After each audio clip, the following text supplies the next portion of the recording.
Good morning. It's Labor Day. We spent the whole weekend spending time with family, which was awesome, but now it's Monday and I have a lot of stuff to get done today. I don't know how much I'm going to be able to get done, but I'll do my best. The first thing I wanted to do was harvest this orange glow watermelon. I was so excited to harvest it. I ended up putting a hardware cloth cage around it because I noticed some bite marks and scratches on some of the other ones, and I really wanted to protect this one. So looking at this tendril closest to the watermelon when it's brown and dry, that's how you know the watermelon's ripe. And I actually waited a week after I saw that that was brown and dry to go ahead and harvest this one. And then at this point, I noticed a huge watermelon tucked away in the back that I had totally missed, and it was gigantic. This was the moment of truth, and I was so excited when I cut into this watermelon and I saw that it was orange and beautifully ripe on the inside. I was very proud because I have finally gotten to a point where I can tell when watermelon are ripe, and I cut into it and it was ripe, which is so much better than cutting into a watermelon that is underripe and still white on the inside. There is rarely a thing more deflating or anticlimactic than that when you've worked so hard to grow them all season long.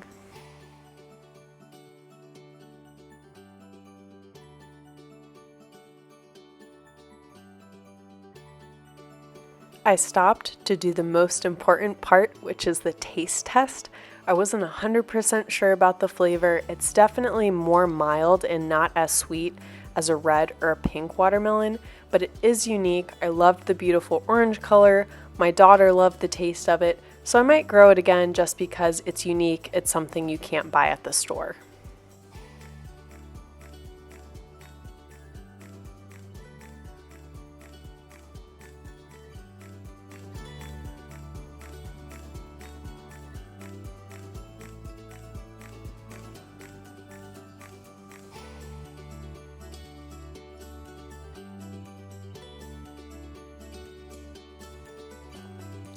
I went to grab the big watermelon to see if it was any good inside. I had a feeling it was going to be overripe. The skin was really hard to cut into. I could see that the skin was separating in a couple places, and when I opened it up, it kind of looked like a pumpkin inside. I could tell that it was overripe, so I decided to give it to the chickens and ducks to enjoy.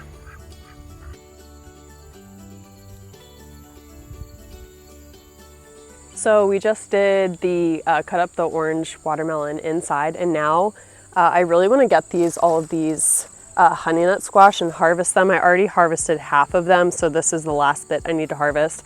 And then I'm just going to pull out this plant and clean up. I want to clean up all of these weeds. It's gotten way out of control, and get this plant off of here because it's dead. I can see like little, I don't know if it was squash bugs. I can see harlequin bugs. Oh no, there's squash bug nymphs everywhere. So the squash bugs totally destroyed this, but I still got a decent harvest. Like the squash was able to hang on long enough for me to harvest it. So I'm gonna go ahead and harvest it and clean up all of this area.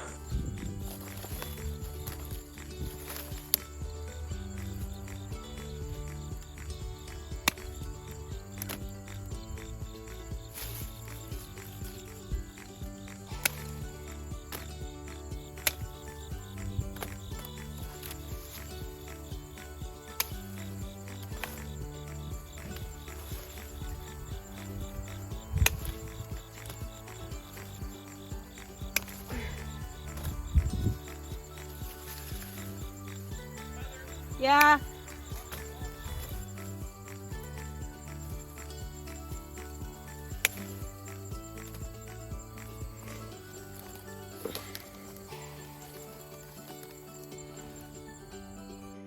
My garden has gotten a little bit out of control this season. That's probably an understatement, but between traveling for work, going to the beach on vacation, and overall this just being my first gardening season with a baby has definitely been challenging. There are times when I want to spend more time in the garden, but I also have to balance being a wife and a mother, and particularly a working mom, and I don't always have time to do things that I want to do. I can't be selfish. I have to do things that are also fun for my daughter, so I just garden when I can. These okra totally got away from me. They got way too big and you can't eat them when they're this size, so what I'm going to do is just leave them on the plant and let them get hard and dry, and I will use them to save seed. I love these Mexican torch sunflowers. This is my first year growing them, and the butterflies absolutely love them, so I'll definitely be growing them every single year.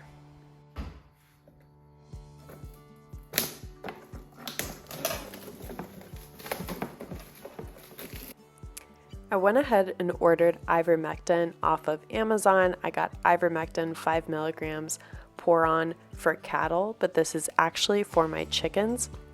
My chickens have scaly leg mites. I've been putting off treating it for a while because I knew how much of a pain in the butt it was going to be, and I wasn't sure how to go about it. I did some research. Some sites say that you can dunk their feet in gasoline to suffocate the mites, and when my husband originally heard how expensive ivermectin is, he was like, just dunk their feet in gasoline. But I felt that really wasn't practical. I couldn't envision myself individually catching each chicken, dunking them in gasoline, and then retreating it later on. Scaly leg mites is a disease that makes the scales on your chicken's legs look weird. The scales raise up, they look really kind of gross and dinosaur-like. They don't look nice and smooth the way chickens' legs are supposed to be. We do have some mice in the barn, and I think when the mice come and eat their food, they did pass on the scaly leg mites to the chickens. So I caught each chicken, dropped 1 drop of ivermectin on each of their legs, and I'll have to treat them again in 10 to 14 days.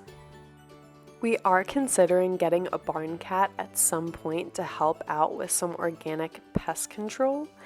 I've been putting this off for a while, but it actually wasn't that bad. All in all, it took me less than 10 minutes to do all the hens.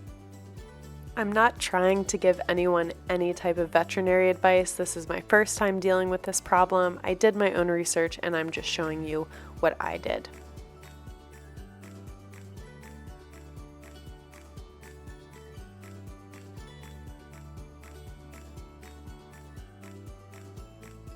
So this is some Mloukhie. It's, I believe it's originally from Egypt, I think, or just like native to the Middle East. So my husband's Lebanese. We eat a lot of Lebanese food. I love the dish Mloukhie. It's like a chicken stew, and it has this, butterfly.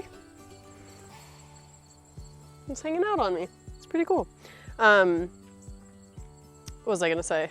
Got distracted by the butterfly.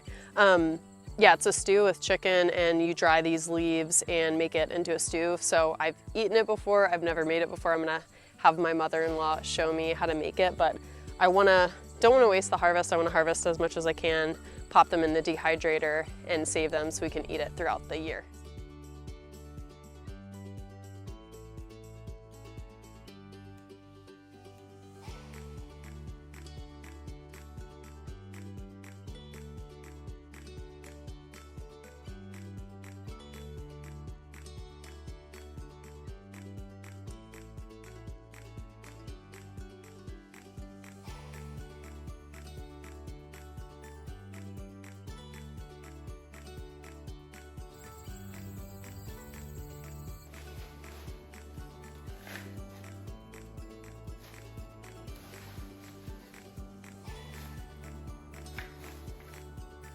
I rinsed off the leaves, laid them out on my dehydrator trays, and popped them in the dehydrator overnight. I store them in glass mason jars until we're ready to use them.